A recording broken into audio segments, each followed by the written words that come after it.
This is Wow! What a week. What a week. Politricks. Eta, welcome to another episode of Wow, What a Week, #Politricks. My name is Fresh and Bozell is in the building also. Today we lay rest an incredible man, a stalwart and a half. If you talk struggle, you talk love of country, you talk country duty. You're talking about Ntate Lekota.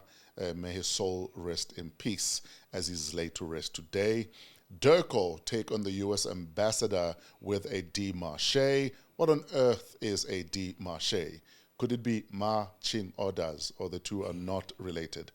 SANDF are already in the south of Johannesburg in communities that said, we're under siege, we need the army to be brought in. In fact, earlier this week on the radio, I got an email from a teacher in the south of Jozi talking about the fact that we have a bit of peace since the army came here, and they've only been here for one day. But you also had a resident saying, I'm feeling harassed because they are in my flat. It's either you want law and order or you don't. Unfortunately, you can't have your cake and eat it. We'll also look at the Ad Hoc Committee, Parliamentary, and also have a look at what's happening in Madlanga. Vincent Smith becomes the first real overalls moment from the Zondo fallout, and we'll look at a whole bunch of other things that we might not be mentioning in the intro, but they're just as important. The thing is, we want to jump straight in. So welcome. I am Bozell. I'm Fresh, he's Bozell, and you are welcome. Yes, good morning, Fresh. Good morning to the followers and the viewers. Yeah, Eta. Ntate Lekota left us at the age of 77, struggle veteran, former defense minister, the first premier, the Free State, and founding COPE member. Yes, Let's talk about this category 2, Agir. Yes. And we spoke about the life of Ntate Lekota last week, but he's been laid to rest this weekend. I got a text from one of his family members who just said thank you. They watched the episode and they wanted to thank us for paying tribute to Madala. We have to know. Thanks to the family, condolences. We had to. There was no way we could not talk about the contribution of Ntate Lekota. But I'm also thankful that actually he had to, in order to give the people in his home province, the Free State, where he became the first premier of the Free State post-1994, as well as he lived in Gauteng, as on his retirement in the founding of COPE, and when he was the minister, obviously, of defense under President Mbeki. So he had to be between Tabatswane as well as Cape Town. So this past week, we saw on Tuesday, or Wednesday, I think it was on Tuesday, there was a memorial service in the province of Gauteng in honor of Ntate Lekota. And on Thursday, it was at the Free State province, his home province, where we saw political parties, particularly my focus was on the African National Congress calling for unity between COPE and the ANC. Those calls came on a podium from Menomvula Mokonyane, the first Deputy Secretary General of the ANC.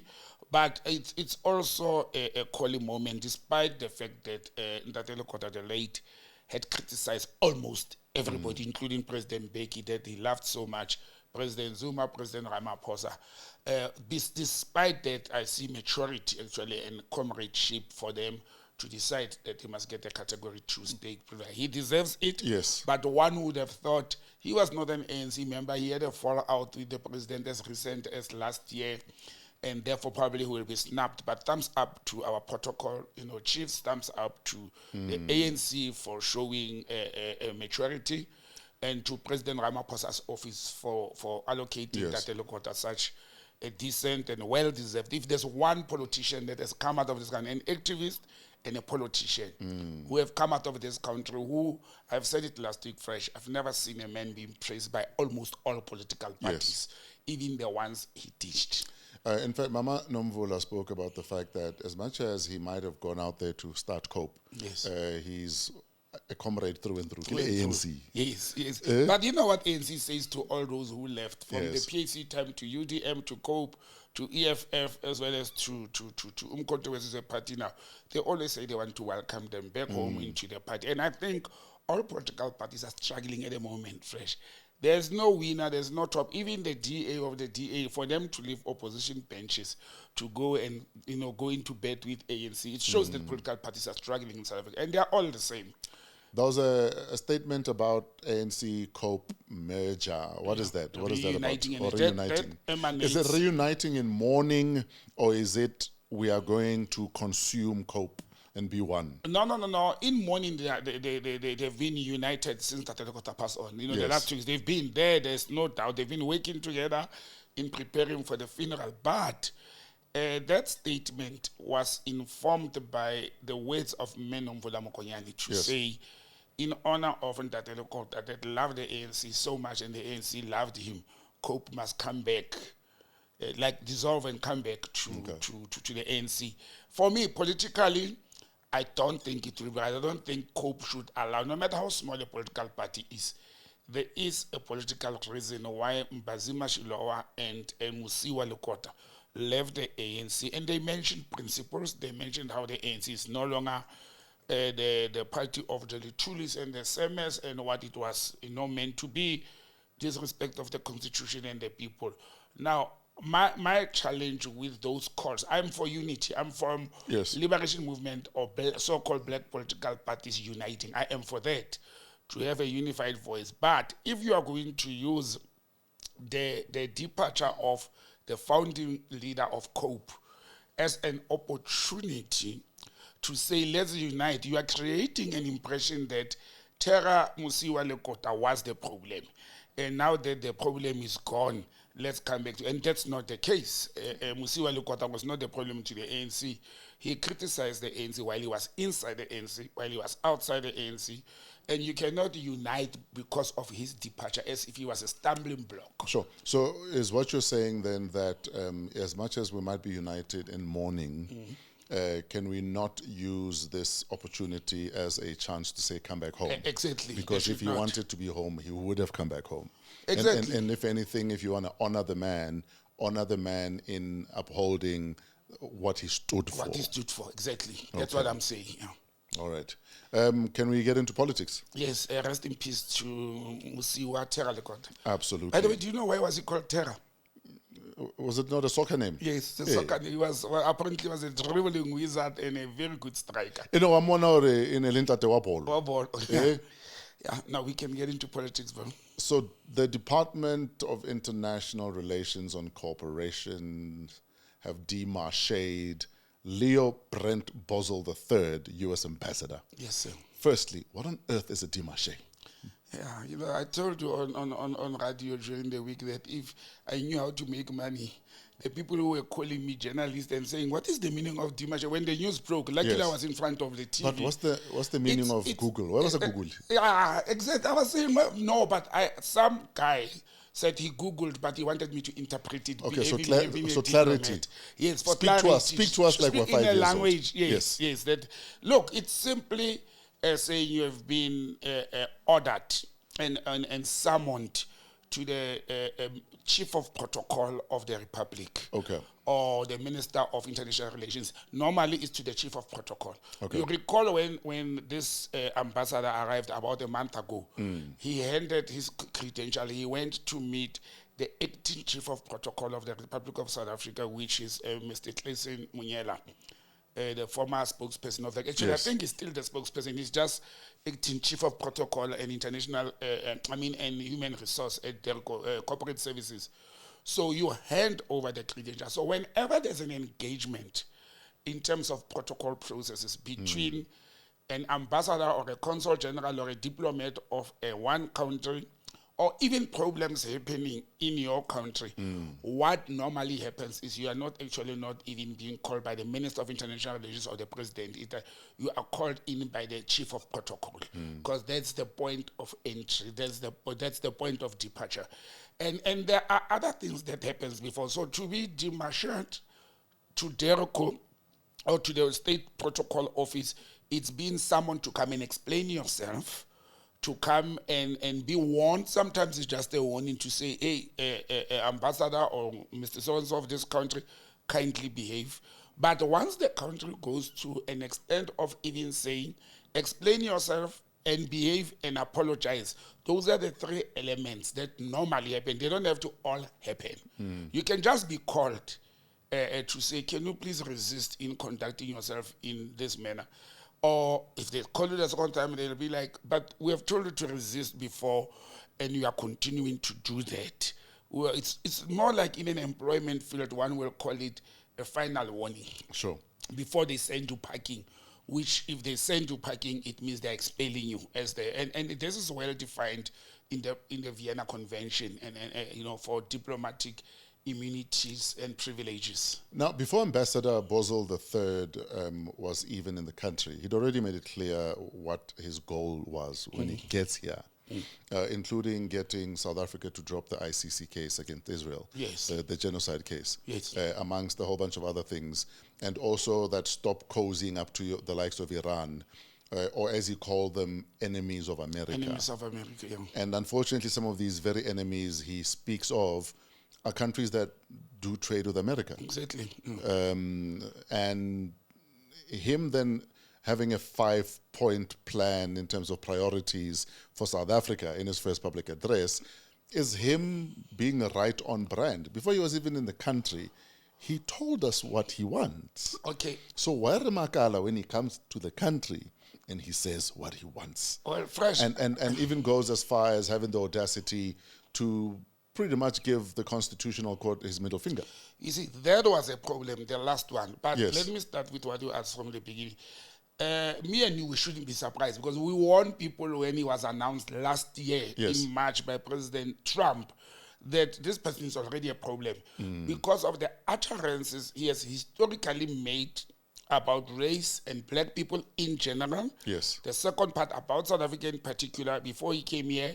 The third part, it was also during that time, if you recall, when AfriForum, Solidarity, and at some stage the Democratic Alliance went to the USA, and he was at the forefront with the South African, the Tesla guy.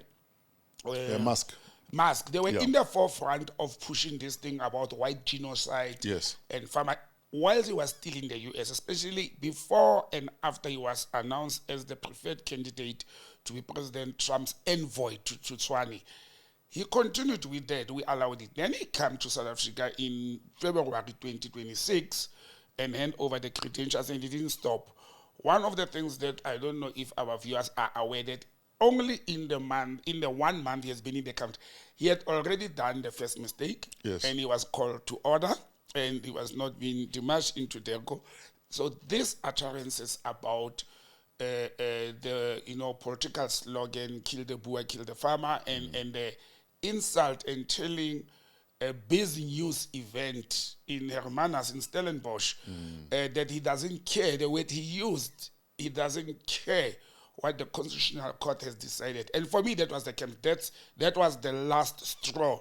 And Minister Lamola could have not avoided that because you are an attack on our Constitutional Court, because the Constitutional Court makes decisions and judgments and or rulings based on the prescripts of the Constitution or the provisions of the Constitution. Now, once you attack a decision that was a high court decision and it was, upheld by the Constitutional Court, it means you are taking the Constitution of the Republic of South Africa, the very same Constitution that your country sent you here to come and respect as a sovereign state.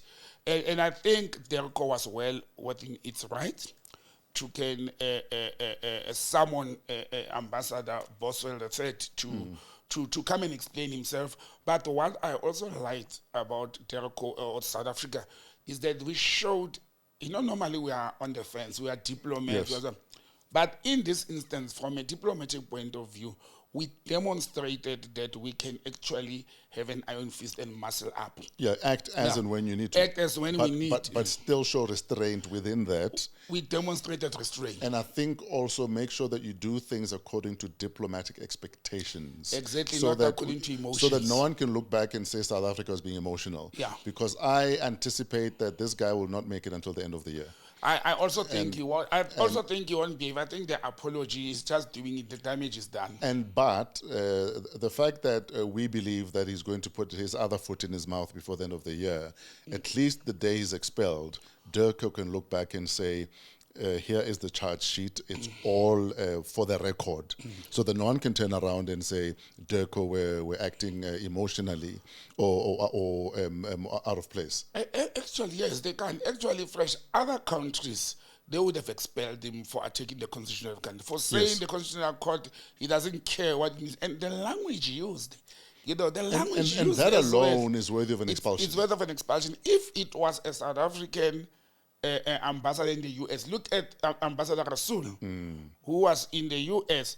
It was on a platform, the same platform. It was a webinar. Yes, a webinar meeting, the same thing as this business platform that he was in. He said something that President Trump didn't like, and he was shown. He was not actually being told to leave only. He was also even declared persona non grata in a sense. So Americans would have done that. They have done it with our ambassador.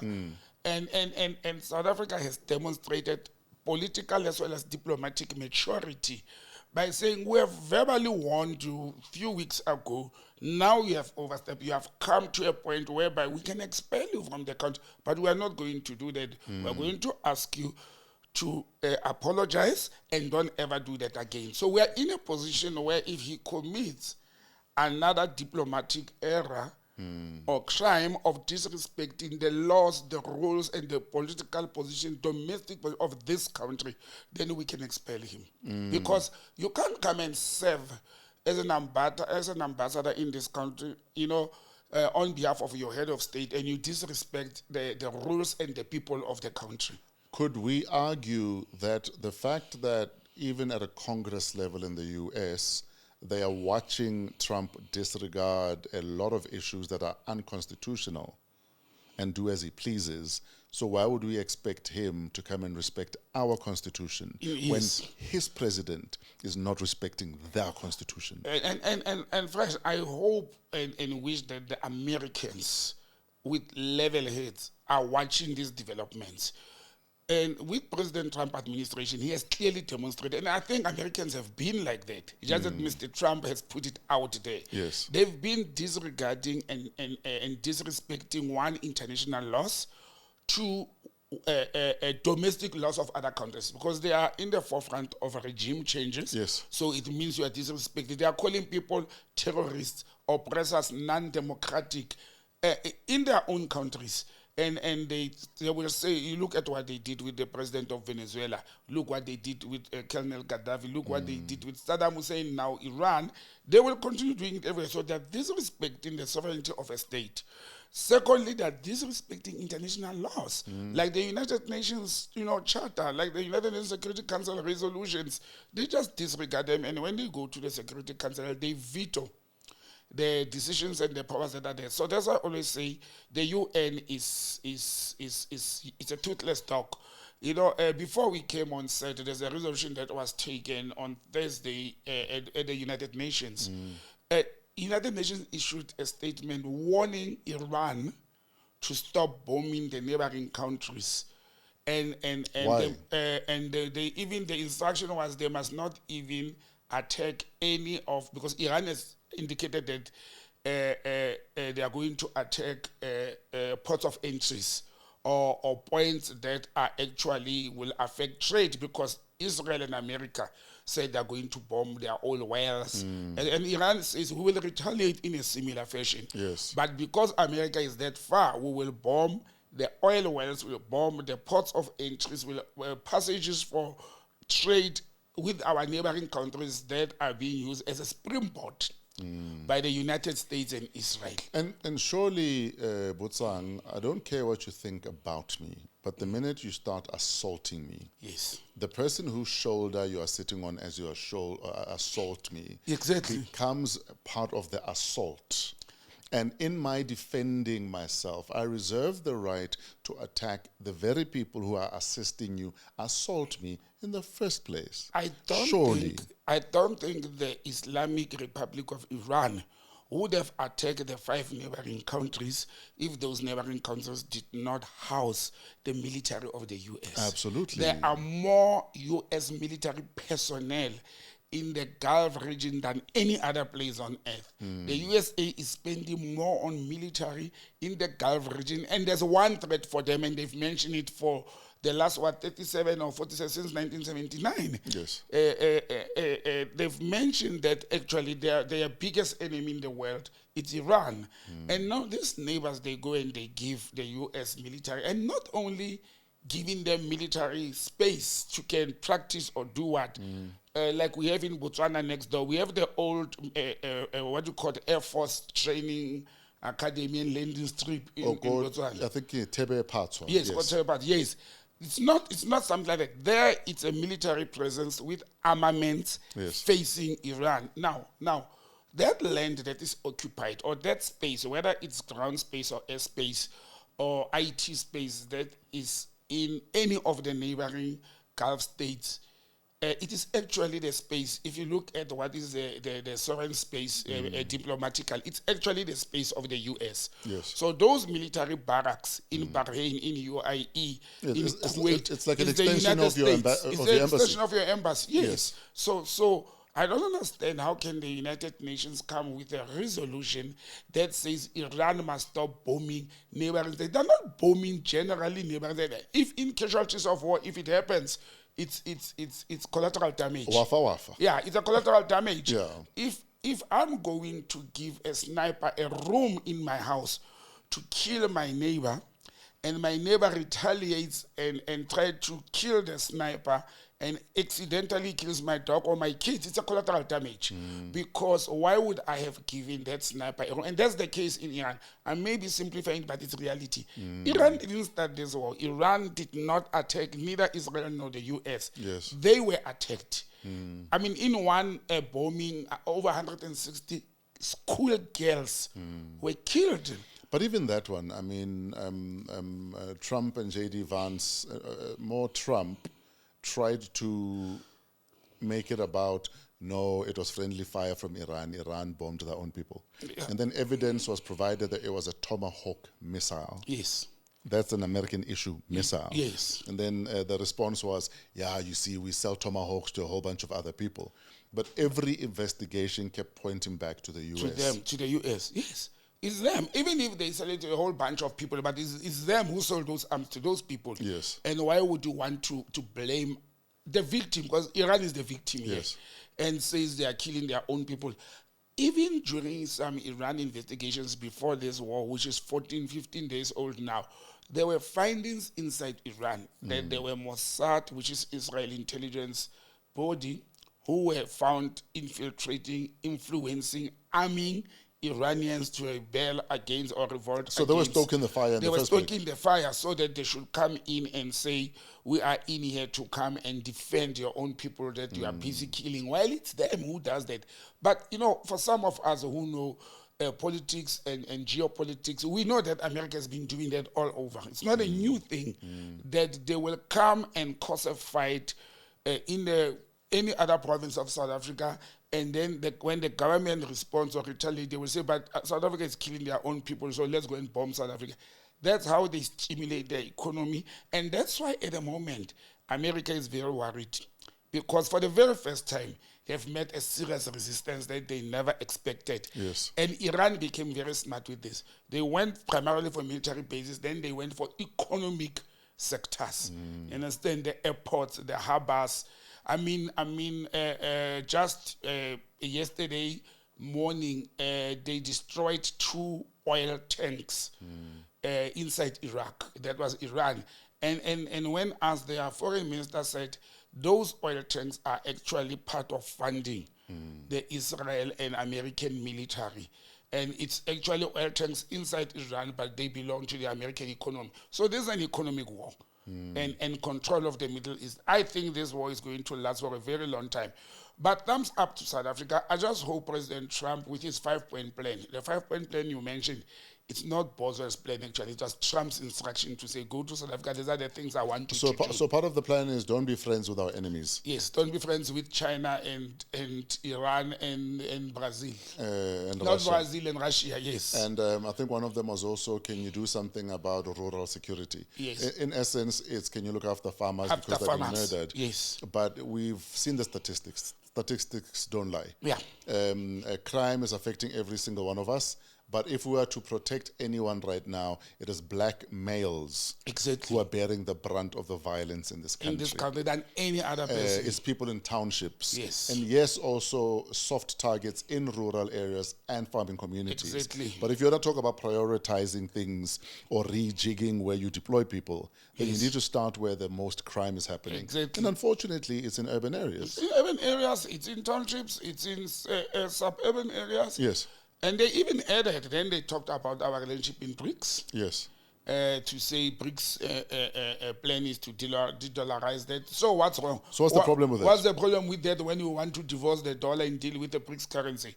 And then the last one was that we must drop the IC, International Or BEE. Court of Justice. No, BEE and policies. then there's a BE process. So Yes. those are the 5 points plan. When the president sends an ambassador out, they will normally have priority areas between 3 and 5 to say, I'm deploying to that country and these are the priority areas. So he came with those priority areas. That's why he attacked South African constitution with kill the Boer, kill the farmer. I was actually looking at him explaining what a Boer is.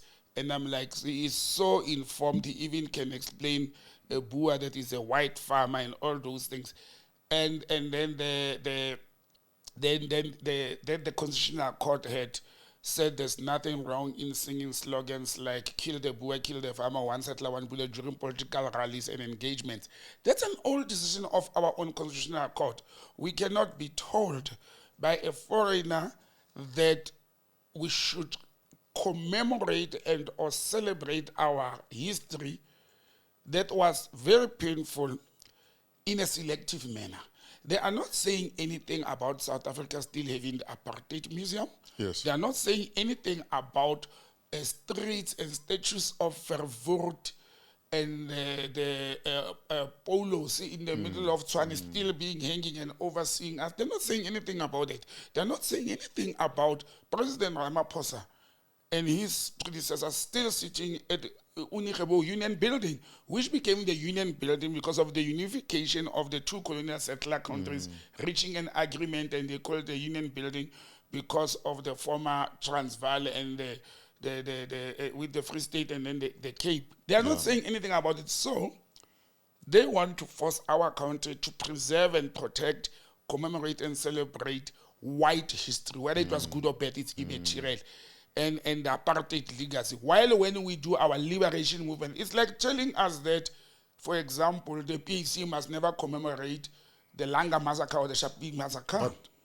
But we can't act surprised when this dude, Ambassador Bozell III, is representing a government that does not understand why there needs to be a redress, even in their own country. In their own country. And the fact that they're actively even trying to erase black history, even within the military.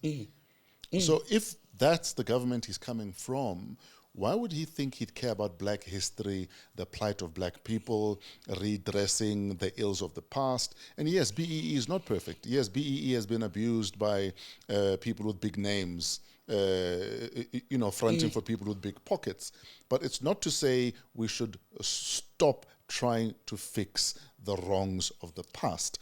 But the fact that he doesn't see that, now says to me, he doesn't see us. Yeah, he Horrible. doesn't. Look, Fresh.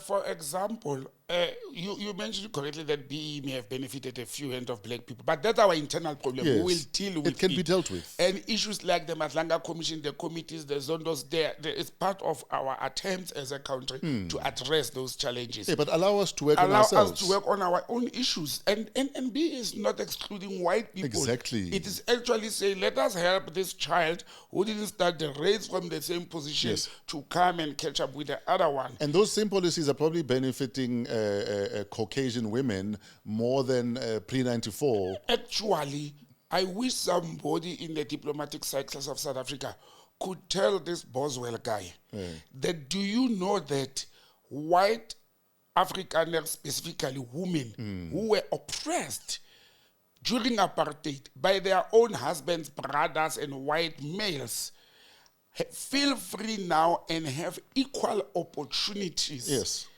with their white male counterparts, which they never did before. Yeah, the patriarchy of the time did not allow for that. You understand? And this same BEE charter that is taking part of it, it accommodated women. It didn't say black women. Yes. Understand? Women, there was patriarchy. It addressed some of those things in deploying women in South Africa.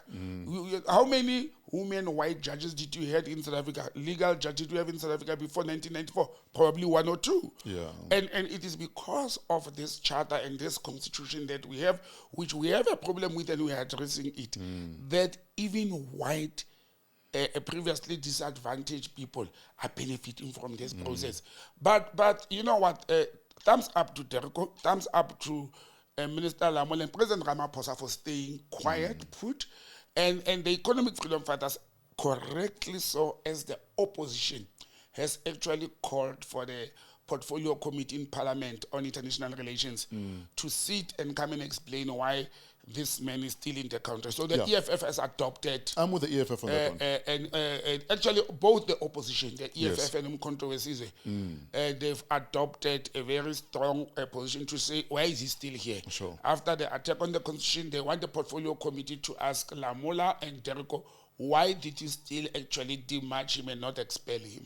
And I think we also need to address the elephant in the room. This need by some people in the white community who believe black people must be babysat. Yeah. And that black people can't be trusted with anything. Exactly. And that unless we approve of it or unless we vetted you ourselves, we need to keep a hawk's eye on you. The other problem, you're in Africa. Yes. Africa ya rona. Right? Can you allow us retailing and fix where we need to fix? Where we feel, yes, we need help. We will fix it. Yeah. But we don't need you to come and be a prefect and try and say, yeah, but do it like, no. You guys handle your own business yourselves. Can we do the same? They can't even handle their own business in the United States at the moment. The world is in chaos. There's a war going on. It's because of the United States. They have a president who defied their constitution. Yes. Who defied the court orders and decided to then ignore Congress. Yeah. And the only hope they are left with is that he loses the midterm election in November. That's the only hope. But President Trump is not towing the line of their own causes. At least we have a president in this country, whether we like him or not, whether he's doing good or not, who at least respects the constitution of this country and the people of this country. Let them leave us. Let them leave us to do what we want to do with our own country. Exactly. And white people in South Africa who are not happy with the status quo in South Africa, they have a choice to can effect a change, work with anybody else to bring change, or do the easy one. Australia is open and the US is open. They can ask Bozell to be a co-pilot when the next round of 49 white farmers go. I think he must go with them. No, but apparently they're coming back. I don't take that process serious. In fact, can we talk about that? That there's a plane load of people that left the country as refugees. Yes. It's not even a year. Because they were being persecuted. Yes. Now we're told that they're coming back. Yeah. And there are people who are saying, surely if someone leaves the country premised of a lie, that is actually even borderline a treasonous lie, depending on who's telling it. Should they be allowed back into the country? Well, as a constitutional democracy, we don't have a choice. But normally, I would never accept a person who does that in my house. Yes. But because we're a constitutional democracy, they will be allowed. And also because of the Concord, you remember the recent constitutional court ruling of dual citizenship, if you have forfeited it before. And I think that, I don't say it's politically correct, but I'm saying what the law says. Under what circumstances can your citizenship be stripped from you? Treason is one of them. And surely it's treasonous to leave your country seeking asylum premised off a lie. A lie of the a lie nature. that sullies the name of the country. Yes, and also it is to the discretion of the Minister of Home Affairs based on what you have done or what has happened. But the other thing also, it's, when you start being a foreign spy or an agent, if I put an agent of a foreign government, and these people, I can classify them as agents of the USA. I was going to say, how do we know that all this time they were not undergoing training? Yes. Now they're going to be here and be... in the communities, yeah. How do we know? That's a very big possibility to that. So can we double vet them on the way back? They will definitely be vetted on the way back. They're not just going to come into the country. So now we're going to have sleepers here. By the way, that's what the USA did in Afghanistan. Yes. They didn't send spies or agents from the US only. Yes. The majority of Afghanis. of their agents, Yes. and military agents, were Afghans. Yes. Yeah. That's how they operate. And it's the same Afghans that when the stuff hit the fan and they had to evacuate and go to the US, they're now being victimized by Trump, who say, we did not know. And some of them ended up in South Africa. 25 of them came here crying without a place to live. Yeah, guys. Are we done? Yeah, we're done fresh. Bozell, behave or else you are out. I don't think he'll last the year. I'm going to put $1,000 on the line and say I don't think he'll last the year. In fact, $1,000 even, not rand. Yeah.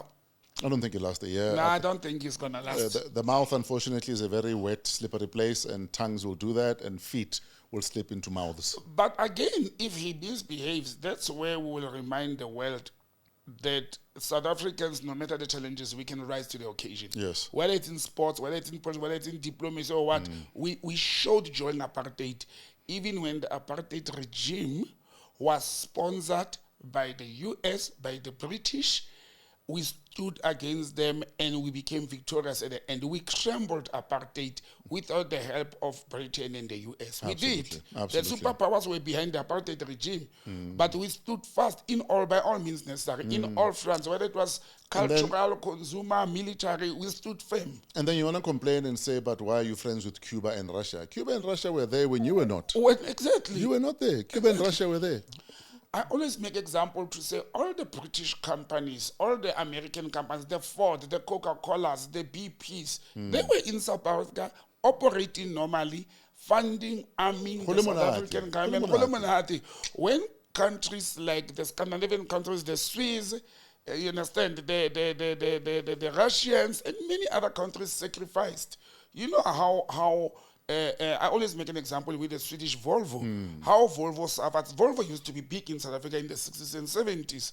And when after 1994 or before 1994, Volvo decided, I'm not going to stay in that country, including Saab of Sweden. Yes. They left. And Saab is one of the biggest military producers and suppliers in the world. Yes. They could have easily armed the apartheid government to finish us. They took a principled decision as a country. We are leaving that country. What happened to Saab and Volvo when they came back to South Africa? They couldn't go and came back. They struggled. You understand?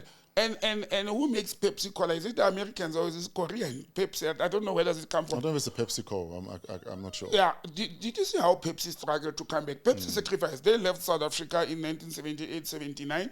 They tried to come back after 1995. Until today, Pepsi is still struggling because Coca-Cola went to buy the British company in South Africa. People don't know Sparletta was originally British, while Coca-Cola was American. They merged. That's why they took Stoney and all other drinks. And people may say, what is Botan talking about? These are cool drinks, man. Pinot, what?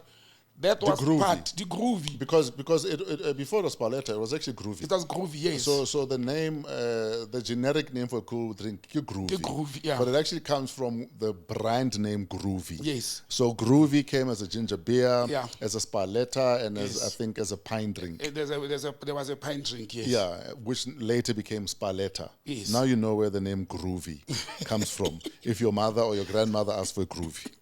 Before Sparletta, there was Groovy. You come to #politics to learn where does Groovy come from. That's the politics. But this were politics. This were economic battles and fresh, in wrapping up this, I think me and you, because of our internationalism and passion with diplomacy, we can talk about this one topic forever. But it's South Africa standing up. We have to rise as a nation.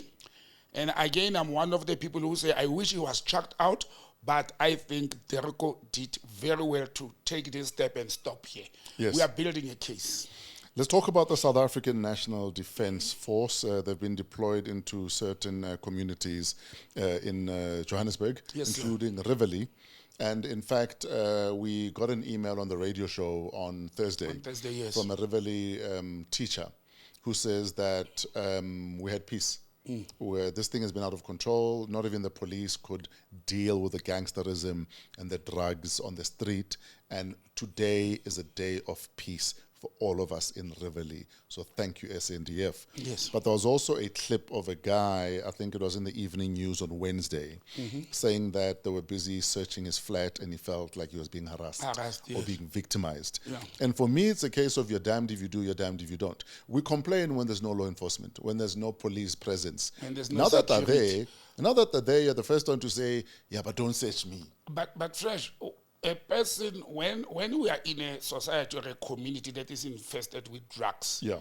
and murder, because for me it's not only drugs, it's murder. Yes. And some of these murders, history, stats, research, police report have indicated that this violence that is happening in the Cape Flats, in the townships like Soshanguve and Mabopane, in Rivoli and in El Dorado Park, it is mainly influenced by one, social ills, unemployment, one, two, abuse of alcohol and drugs. You understand? So we cannot, if we are having that problem as a society, and the government is taking a hardline step, because when they try to use it with community forums, like people who are caring in that community, they get killed by the drug pushers, either the owners of the drugs or the users, or the owners use the users of drugs to kill and terrorize people in a society in order for their business to thrive. And then they start bribing and working with corrupt police people, or even killing police. Now the government comes with an intervention that many of us, and me and you, or this platform has been one of the platforms that has been saying, President Ramaphosa, bring the soldiers to help the police, not to police the nation or the people, to give support to the police. Because, I mean, in the Cape Flats, for example, one weekend, 8 people die. Another weekend, 12 people die because of gangs, drug gangs and drug-related gangs. The president has informed the nation at the State of the Nation address. People clapped hands. He instructed the police commissioner and the SANDF generals to go and devise a plan. They gave them a month. They came with a plan. The plan is being implemented, or it was tested this week, and now what people want to cry. Why would other people want to cry? I'm saying if the soldiers come to search my car or my house because they are doing a routine search or they suspect, and they come with soldiers to come and search, why would I complain if I'm not a criminal? If you have nothing to hide, then just cooperate, let them do their work, and they will move when they're done. And they'll go to the as next long as they're house. not ransacking and breaking stuff. You see, if they're Yes. ransacking and breaking stuff and there's an indignity in how An they do this, intimidation, yeah. it's a different story. It's a different story, yes. And we won't allow that as, Yes. as the people. We will critique the soldiers and the police if they do that. But if they are doing it as a routine, it's like when you drive and there's a roadblock and they say this car passed and they say, you come. You can't say, but why did you let those ones pass? Or treat it like it's an inconvenience. No, it's not. Inconvenience is when a stray bullet, because of the two guns, come and hit your child who's playing in the garden. Yes. That is inconvenience of life. Inconvenience is when your kids cannot go to school or you can't go to work because there's gunshots every night and every evening in the society. When a person like that teacher from Rivoli writes to us on 938 Radio Fresh, and even the comments, not only that email, even comments that came with WhatsApps and all, and people were saying, it's scary to see men in boots and rifles on our streets, but we sleep peacefully. Yes. There was one voice note from a lady who says, it's 8 o'clock at night and the kids are still playing outside without fear because we feel safe. Yes. For me, that's what matters.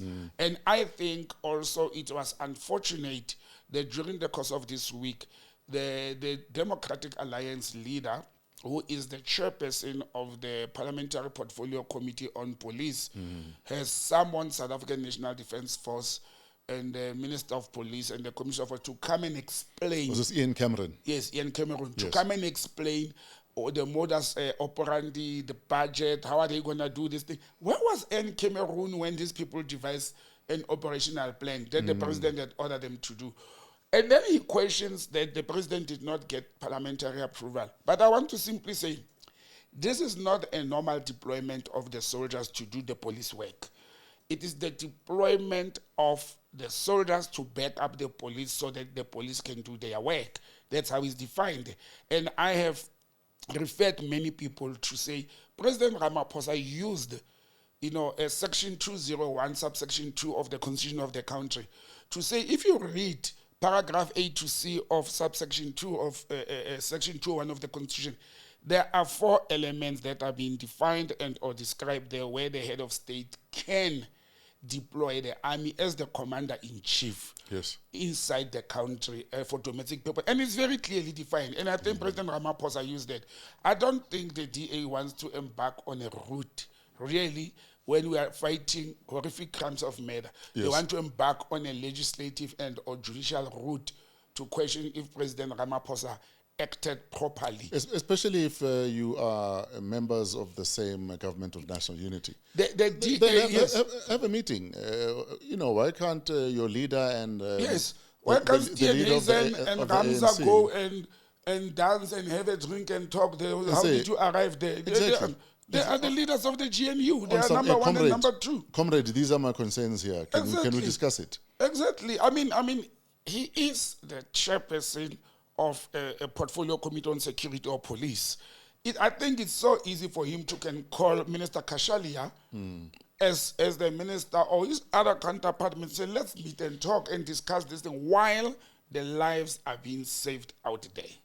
And for me, that's what matters. One issue that a lot of us don't discuss, I suppose, because it becomes an oversight in our passionate plea for justice and cleaning up of our streets, is something that was lamented by an NGO, if I'm not mistaken, or a community member, who spoke about the fact that it's all good, let's clean up.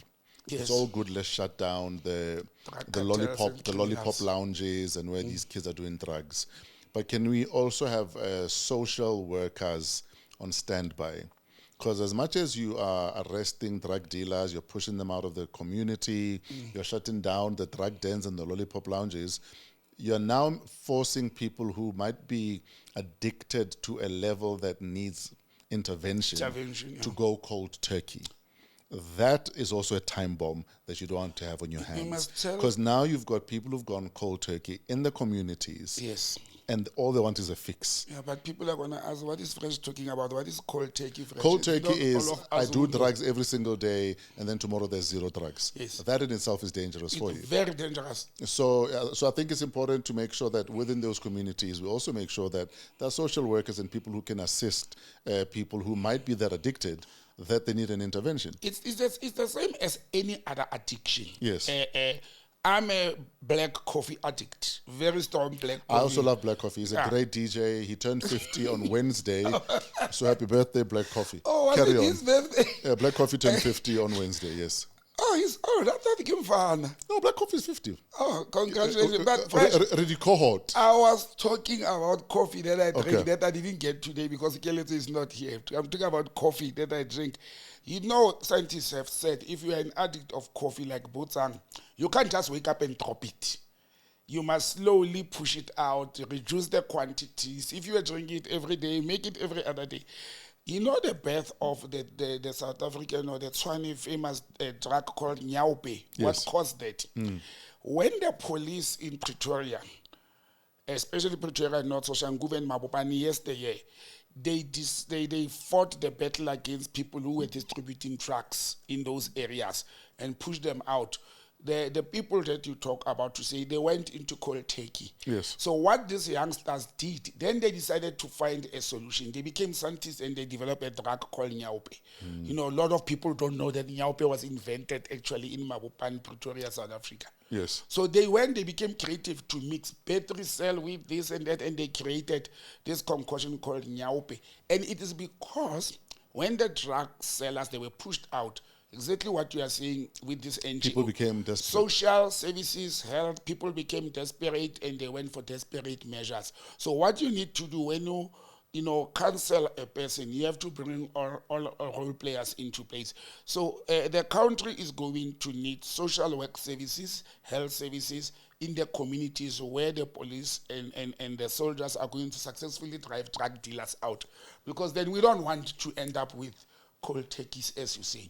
Yes. Yeah, or people who are so desperate they might do anything that includes maybe committing even more crime. Yes, they'll commit other crimes and move to other areas. So it's a call for us to Minister Motsoaledi, to Minister of Social Development, to community leaders and organizations to say, let's take care of those multi-pronged approach. Yes, a multi-pronged approach. I think that we need to do that as a nation. Absolutely. Yes. Let's talk about the Ad Hoc Committee and Madlanga Commissions and where they are so far this week. Well, we saw end of last week the wrapping up of Paul O'Sullivan and Ms. Smith at the Ad Hoc Committee, and this week, and they had mostly the police at the Ad Hoc Committee, the police general that was alleged to have received money to do a BBL. Is she the one who stood up and she turned around? You know, Fresh, I want to talk about that. I'm very disturbed and I'm actually very angry. I've always said the Ad Hoc Committee of this country, it has more statutory and legal powers than the Commission of Inquiry. Because the Ad Hoc Committee, it's a committee of parliament, actually 3 committees of parliament that came together because of this crisis in the judicial system.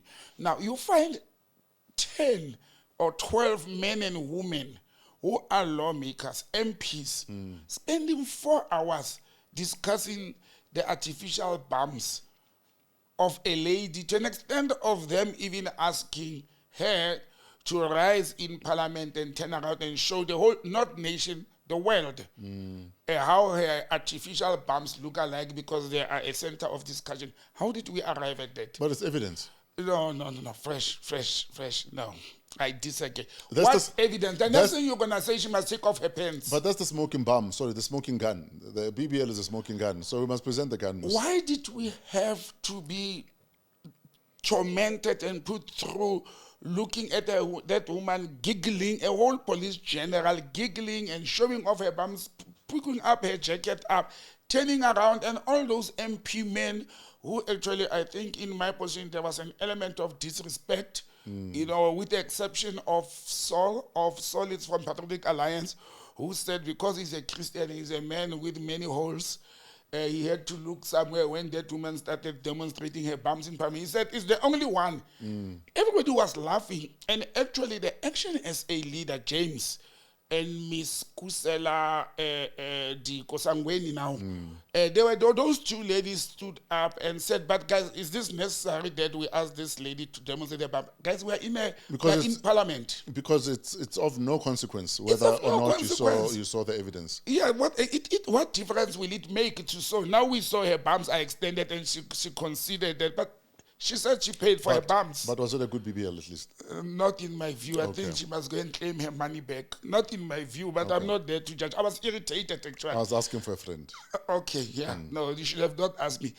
That's a parliament. That's a lawmaking body. Those bunch of people who were laughing there, I was even disappointed from Julius Malema to controversies leaders saying at the end of their waste of time, they even, as she walked out, they're like, can she walk first so that we can see her back? What nonsense is that? Inappropriate. It's inappropriate. And I like and I respect Soviet Lekhanyani from the ANC who's chairing that ad hoc committee. I like him and I respect him a lot. I think he's one of the seasoned politicians. But he played along as well until very late. I think during break, somebody must have sent him a WhatsApp or something, but he woke up later, he said, Jekora Munyana, it's inappropriate what you are doing. It was very embarrassing. And I think they should be condemned for doing that. You understand? Sure. Look, there's nothing wrong with bums. We all like bums. We all like women who are good looking. But that's an official parliamentary process where we are looking at acts of corruption. All they needed to do was to prove that that woman's BBL that was done in Brazil was paid for by an alleged criminal named Mr. Matlala or not. And she brought invoices and proved that it was not. They should have stopped there. Yes. Or said, we don't trust the evidence you have brought. We've got a different evidence. We'll you are test it, probing. You know, and then we move to Madlanga Commission quickly. I've said this before, and people think I am on the side of criminals. You know how much I despise corruption and criminal people. But I always say, if you are not yet judged, prosecuted, and sentenced for a criminal activity, you are not a criminal. You're guilty of nothing. You are guilty of nothing. It's an allegation. It must still be tested. Yes. But, and I think I know where you're going with this, that depending on the stature of the witness, some are treated with more respect than others. And I've observed it on both the committee and the commission. Yes. Particularly in the Madlanga Commission. I hold no barrels for Justice Madlanga and the true legal eagles that I actually respect them. However, I have observed with a political and a human eye how they treat their witnesses indifferently. You understand? When is the brown mokhotsis who can speak English very well, who are not educated? When it's the Ekurhuleni suspended deputy chief, Julius Mkwanazi, and people they perceive to have committed acts of corruption, yet not sentenced. When it's them, there is a conduct and a behavior that I have observed to say they don't treat them the way they would have treated a Mr. Robert McBride, a Mr. Senzo Mchunu, a Mr. Becky Tsele, and anybody else who come there. Some are being smiled at, they are being treated with some little bit of level of dignity and respect. I don't know whether it's because they wear suits or because they are not, you know, their crimes are of minority. So they are being treated with respect. What happened with Karim's lawyer? What happened, you know, I watched that over and over. The evidence leader, Mr. Chakalson and the others, they introduced a document or some evidence that Mr. Karim's lawyer, I just forgot his name, had said they did not have access to that timeously, and therefore they will need time. So it's just been presented? Yes, or they got it late. It was not part of the initial package, okay? Now, where it started, it's when the commissioners as well as the evidence leader considered to say, yes, they deserve more time to can look at whatever they say they want to process and engage and consult. It started there. There was a consensus that they need time. Then Senior Counsel Chakalson said he thinks 45 minutes it will be enough to peruse the thing. To peruse the document. Yes. Now, that's where I came in. Actually, when he said that, the first question was like, but how do you determine, yes, as my opponent, yes, that I need 45 minutes to peruse what I have not had glanced to? Absolutely. How do you determine? It was not for him to call out that. But Justice Madlanga intervened fairly when Karim's lawyer protested to say... Rafik Bana. Rafik, can I just call him Rafik? When Rafik said, but who are you to can determine? He also used a little bit vulgar language like, oh, your mouth is not my mouth, something along those lines. Yes. You can determine that I need 45 minutes. It's Yes. not. Then Justice Madlanga, fair and square, intervened and said, what if we give you 2 hours? Do you still think, as the commissioner, we're granting you 2 hours to go and go through that? And he wanted a postponement. Remember, a day before, they had just been judged against, or that morning, to say they can't postpone anymore. There's wastes of time. They can't change their timetable. And Justice Madlanga said, what if 2 hours? What will be appropriate with you? And he gave reasons. As Justice Madlanga was giving reasons, he said something that in law it's called a statement in passing. It's not factual. You are saying something in passing. Okay. And Rafik took it personally. He said to me, but when you say such a thing, Justice Madlanga or Chair, it looks like you are already prejudging what you are going to say when we come back. Yes. And the argument started there. And Justice Madlanga said, no, but I did not say that. You are a senior counsel. You should have known that sometimes judges can be rough at you in court. They can be hostile, but they can still come with a judgment to your favor. That's not what I said. And the gentleman, Rafik, said, this is what is interesting for me. He said, he was very calm. He said to Justice Madlanga, Chair, that's what I heard. You may have not said that, but that's what I heard. And Madlanga became irritated. And I could see with the body language, I've never seen him like that. Justice Madlanga said, but I did not say that. And he said, but that's what I heard. Now that's where my argument comes in as an observer. I heard something. I may be wrong. You are emphasizing you didn't say that. And he said, I may be wrong. And Madlanga said, yeah, we have the tapes. We can play the recording. Here who's introducing the tapes. Yes. It's Justice Madlanga who said, we have the tape. We can play the recording during break. You can listen to them. And he said, if that's the case, and he gave an explanation of what he said. Justice Madlanga gave a clear explanation of what he said. And the gentleman, Rafik, said, if that's the case, then I heard you wrong. I withdraw. And he said, yeah, you were wrong. And where it became worse, it's when he said, are you going to apologize for, or you are just withdrawing? He said, no, I'm not apologizing. But if you insist, I will apologize. And he said, apologize now. He said, I apologize subject to me hearing the tapes. Yes. So I withdraw. I withdraw, yes. But let me hear the tape. Yes. And if I am wrong, I will apologize. Yes. But Madlanga would not have that. He fumed. He said, why do you want to conditionally? Yeah. You apologize. are giving a conditional I want to fully apology. satisfy myself before I apologize about what I'm apologizing for. Wrong or right, Yes. Rafik was calm. Yes. And to say, commissioner or judge or chair, can I go and listen to the tape? If you are right and I'm wrong, I'll come and apologize. What's wrong with that? There's nothing wrong with that. Because he's withdrawn it. He's withdrawn it.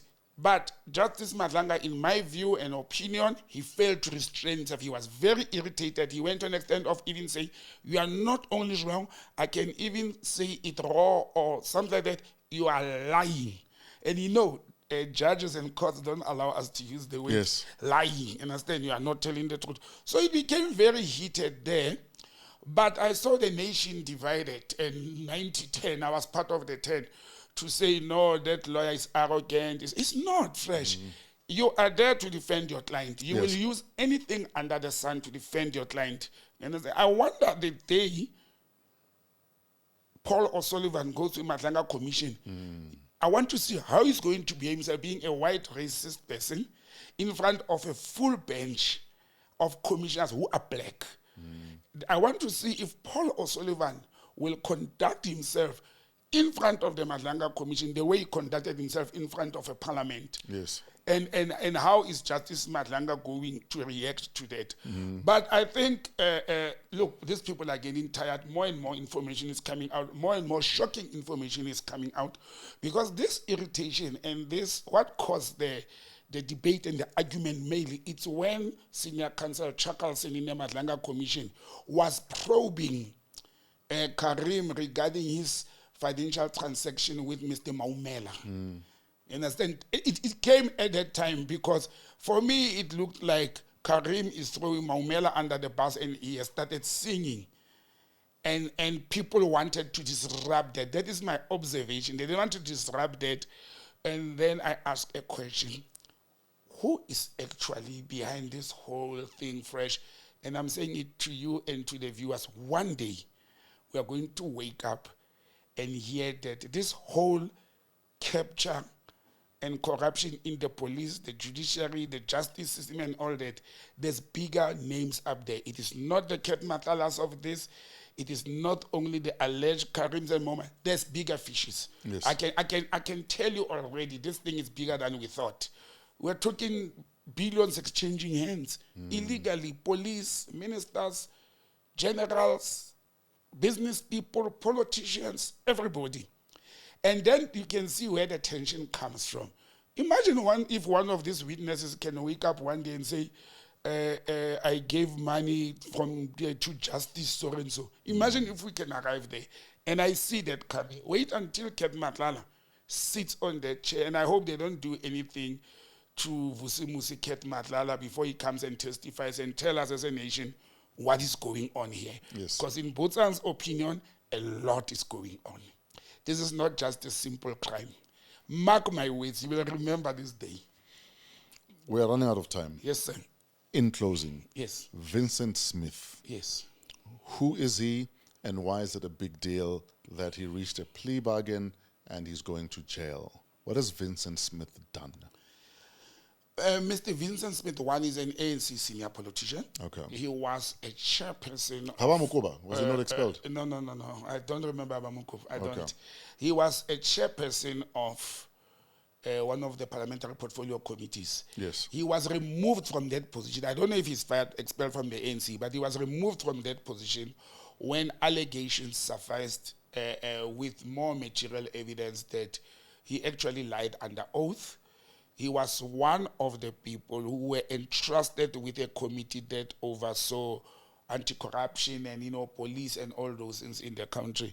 And while he was chairing that committee, it was also immediately just after the Zondo Commission. However, he was mentioned during the Zondo Commission as one of the people who have benefited from Bosasa, the what do you call it? Was it a security company that provided security to the prison services? Him, Menomvola Mokonyani, as well as Ntate Mosiuoa, the chairperson, they are some of the people, the Lucky Montanas of this world, and many others who were mentioned that in the Zondo Commission that they may have unfairly, unduly, and illegally benefited from Bosasa in their contracts. Okay. Now, when he was approached with this, he denied and all that. So material evidence came up that it was not actually only what was alleged. There was many other things that he benefited from: school fees of kids being paid, cars being bought, monies being received. Do you think that's why there was a deal that was cut? Because if it goes to court, chances are you're going down for longer. Yes. I think the crimes he had committed, the lying under oath, it was going to land him up in jail for various crimes committed at different times, not only receiving the money. Lying under oath was going to be a separate thing. And I think he was going to spend a longer time in jail. And also when you go to court and you challenge the state will dig more. Yes. They'll find more of the things. And I think what happened is his lawyers sat down and looked at the papers and the material evidence that the court has, or the state has, the hawks. You know the advantage to criminals or alleged criminals. The advantage to them, those who are accused, is that the law requires the accuser to provide information to you in order to prepare a defense. They can't bulldoze you in court. They can't just understand. So it gives you, and when you realize that you are being in a tight corner, when you ambush is the way when they can't ambush you in a court of law. When people realize that they are in a tight corner, what they do is then the law inside the Criminal Justice Act, what in the country, makes provision that alleged criminals can go and plea with the state, like the late President Robert Mugabe's son is doing at the moment. When you realize that there's enough evidence on the state for me to go to jail, you go and plead with the state. Yes. Part of pleading is that you must tell the truth, everything but the truth, and put everything on record. Does that include snitching even? That it includes snitching. Okay. Mainly to can snitch. Let's say you're on your own, you're going to get 15 years to jail, because he was faced with 15 years to jail. But he can snitch 7, 8 more people, and the state can even recover assets from those people. The state will weigh the option to say, here we have a chief witness, a key witness, who can assist us to go and arrest 8 more people and recover stolen assets from the state. Understand? So I think that's what they do, snitching, but also asset recovery. First offense, you have never been jailed, you have never been charged before. Yeah. Do you think Vincent Smith is going to drop some big names at any stage?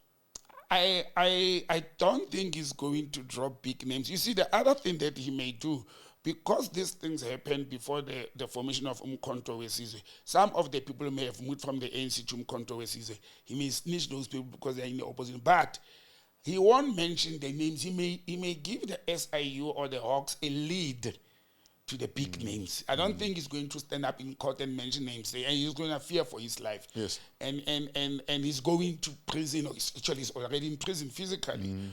So I think he's going to give the state some lead to some big names. That's what he's going to do. Especially that I think he feels his organization, the ANC, failed to protect him politically or to use political power when he was faced with this lawsuit. So he's going he will have to give something. The stage does not reach a plea bargaining very easily. I mean, a man who was faced with more than 15 years to prison, he went for a plea to say, guys, give me 7, I'll snitch, I'll talk, I'll give you whatever you want. And we know that over the 7 years, he's going to be in prison physically for 2 years and 4 months, 2 years and 6 months maximum. So I would rather, instead of risking to go to prison for 15 plus years, I would rather go for less than 3 years. And it's all about plea bargaining. It's all about compromising, snitching, and talking yourself out of a situation. I don't like that law, by the way. Yes. I don't like the plea bargaining advantage that the law provides to people. I think it's an unjust law for people who are innocent, people who are not committing crime. Now somebody commits crime knowing that I can go and negotiate with the state to say even so-and-so committed crime and I can help you catch so-and-so. I don't think it's a fair. When you commit crime, you must actually serve your term. Do you think anyone is going to possibly come forward and say, listen here, I don't want to have you come after me, so I'm going to come to you and say, can we discuss this thing? I see many doing that. You see now that the government is already acting on the Zondo recommendations. Yes. And then there's 4 commissions happening. I see many people coming out. Remember, these people also, they're in their old ages. They're in their 60s and 70s. I see them coming out. I don't know why are they waiting. And they can't play Msholozi game anymore. It's only President Zuma who managed to get the case running for 20 years in South Africa. The state is not going to allow that anymore. Yes. We have seen that the loopholes in the law, what they can do. Because President Zuma didn't refuse to go to court. Sure. He just used the loopholes in the system to delay to go to court. Know the system, use the system. Who will know the system better than the head of state? But President Ramaphosa is doing it as well, Fresh. He's doing the same. The EFF were picketing outside the Concord because they want Pala report. Yes. What's happening there? Because they say they'll be there every month. Yeah, they said so, but we know how EFF will promise. But, oh no, it's not yet a month because it was the beginning of last week. Yeah, it's almost 5 weeks now. But the Chief Justice, Maya, had promised them that the report will come out soon. Look, it's been 2 years since the Pala report. It's almost 2 years, and I don't see why, if the Constitutional Court said and went through this, why are they holding it back? But again, it demonstrates that there's no independence in the judicial system and the executive system and the legislative system. There's no independence. We're having Minister Mquni, we're having commissions, the Minister Mquni is still sitting at home earning his salary. Yeah. You understand? So it's Mr. Vincent Smith is the first person actually from the Zondo Commission recommendations to wear orange overalls physically, but with a plea bargain. So we haven't seen anybody really being charged, prosecuted, found guilty, and sentenced. We haven't seen that one. We're out of time. Thank you, Fresh. Where do we find you on social media? How do we interact with you, sir? Yeah, let's interact on social media at Botsang M on all social media handles, or on WhatsApp 083-884-7787. And if you want to give me business and you are nice, send me an email on @botsangm@gmail.com. Yes, sir. Yes. And we're done. You can find me on social media at DJ Fresh SA across all social media. We're done with this edition of... I almost said 938 again. But you can find us on 938 every Monday and Thursday just after 8 for In Context with Botsang. This has been another installment of WAW What a Week, #Politricks, coming to you live from Discover TV. Let them be your stage. They're out in Fourways, Johannesburg, if you're looking for a space to shoot a podcast, a music video, or even do a DJ set if that's what you want to do. The set is available at Discover TV. Shout out to Keleso Modisa Gang, she's our executive producer, and Trevor and his team at Pezulu Works for making sure that we look good every single week. Most importantly, you for being here, for liking, subscribing, sharing, forwarding, but most importantly, interacting and being a part of the discussion. Until next week, we are out of here. Have yourselves a great week, in spite of yourselves.